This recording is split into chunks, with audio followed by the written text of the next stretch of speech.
নবী সম্পর্কে আমাদের আকীদা আপনি যখন বলবেন, ধরেন আপনাকে কেউ প্রশ্ন করেছে, আপনি হয়তো বিশ্বাস করেন 40 বছর পূর্বে নবী ছিলেন না, ধরেন এটা আপনি বিশ্বাস করেছেন।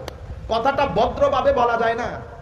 আপনি যেই জাতির সম্মুখে কথাগুলো তুলে ধরতেছেন, সেই জাতি বুঝ ব্যবস্থার ক্ষেত্রে সবাই তো এক না। এখন আপনি যদি বলেন 40 বছর আগে নবী ছিলেন না, উনি জানতেনই না, আবার আপনি আরেক জায়গায় আরেকজন বলতেছেন 40 বছরে তো নবী অনুকরণীয় ছিলেন না, আমি বলতেছি ধরেন অনুকরণীয় না, কিন্তু কথাগুলো আরেকটু ভদ্রতার সাথে, কারণ কার ব্যাপারে কথা বলতেছেন? ইমামুল মুরসালিন, যার ব্যাপারে আল্লাহ আপনি কথা বলতেছেন। কোরআনের কোন আয়াতে আল্লাহ সেই নবীর নাম পর্যন্ত নেন নাই।